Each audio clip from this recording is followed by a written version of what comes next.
Are you thinking of taking your startup from Asia to Europe? Well, before you book your flight or pitch your idea to European investors, there is something you need to hear. There are a lot of myths floating around about doing business in Europe, and believing them could cost you time, money, and big opportunities. Today, I'm busting 5 of the most common myths that Asian founders believe about expanding or launching in Europe, and I'll share what's actually true. Hi, I'm Manisha Mazumdar. I work with startups and small businesses across the world, and I have seen firsthand how misinformation and assumptions can slow down global growth. In this video, I'll break down the myths that many founders believe, the real-world business truth behind them, and how you can prepare better if you are planning to go global. So let's jump in. Myth 1. European customers don't trust foreign businesses. I hear this all the time. Europeans won't trust our brand because we are based in Asia. But here's the truth. Trust comes from transparency, not geography. Look at brands like Shein or Xiaomi. These companies have massive European followings.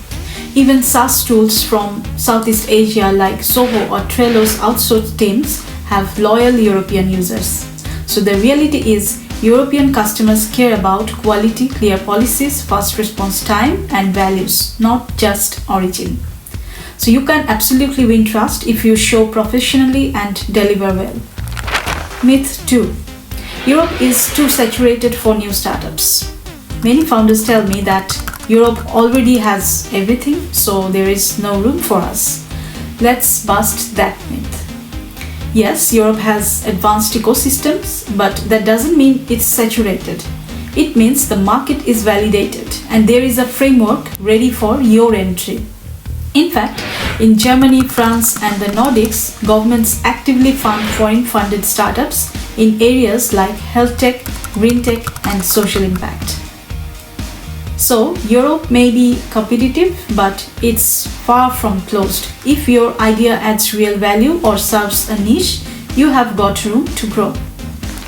Myth number 3. You must have a European co-founder to be taken seriously.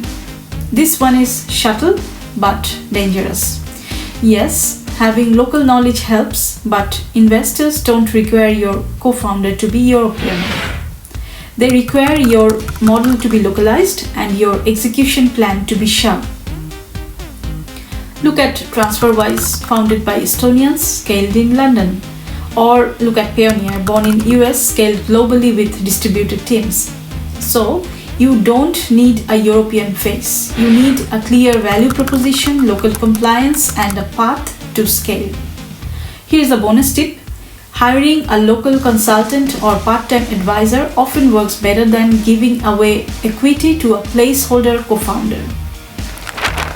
Myth number 4. You can't get funding unless you are already based in Europe. This one is partly true, but let's talk details. It's harder, yes, but impossible? Not at all. In 2023 alone, dozens of Asian-led startups received EU funding, accelerator grants, and even angel funding through remote applications and cross-border incubators. Many accelerators like EIT Digital, StartupWise Guys, and Techstars Europe now accept international applicants, and some provide relocation assistance after acceptance. You don't have to be based in Europe, you have to be Europe ready. That's the reality. Myth number 5. Language and legal barriers make it too risky. Of course, Europe is diverse. Languages, legal systems, taxes, they vary country to country. But that doesn't mean you can't operate. Most startup-related documents are in English, and countries like Netherlands, Germany, Estonia, Portugal are actively streamlining legal pathways for foreign startups. So the reality is, it's not risk-free, but it's manageable. And with the right legal partner or startup visa program, many barriers may disappear. So, what you should focus on instead? Here's the thing. Going from Asia to Europe as a startup founder is not about being fearless, it's about being informed. Forget the myths, focus on solving a real problem, knowing your ideal market, building credibility through value, not nationality, and learning how the local system works. Always remember, your origin is not your limitation.